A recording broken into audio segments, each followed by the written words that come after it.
کہ اگر کوئی شخص فرض نماز پڑھ رہا ہے اور وہ جوتوں سمیت نماز پڑھ لے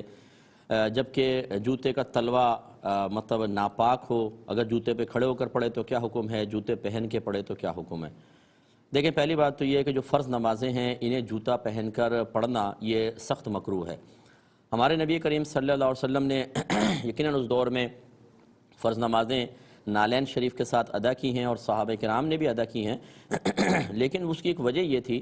کہ اس زمانے میں کارپیٹس وغیرہ نہیں ہوتے تھے، مساجد میں قالین نہیں ہوتے تھے، براہ راست وہ زمین پہ سجدہ کرتے تھے،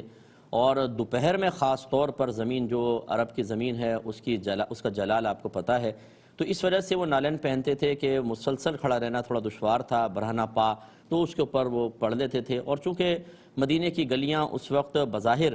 پکی نہیں تھیں، کچی گلیاں تھیں، اگر کوئی چیز جیسے مینگنی یا گوبر وغیرہ لگ بھی گیا تو جب وہ چلتے تھے تو وہ گھس کر اس سے ختم ہو جاتی تھی، وہ رگڑ کھا کے۔ اس لیے نبی کریم صلی اللہ علیہ وسلم نے استعمالی جوتے میں نماز کی ادائیگی کی اجازت مرحمت فرمائی۔ لیکن آج کل کے دور میں ہماری مساجد میں اب عرف بالکل بدل گیا ہے،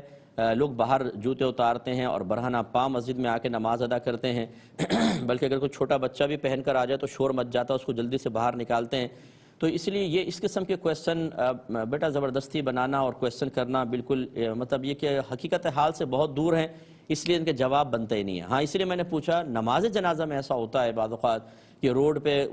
نماز جنازہ ہو رہی ہوتی ہے تو تین طرح کے لوگ آپ دیکھیں گے، کچھ ایسے ہیں جو برہنہ پا پڑھ رہے ہوتے ہیں، بعض جوتوں سمیت پڑھ رہے ہوتے ہیں، بعض جوتے اتار کر ان پر کھڑے ہو کر پڑھ رہے ہوتے ہیں۔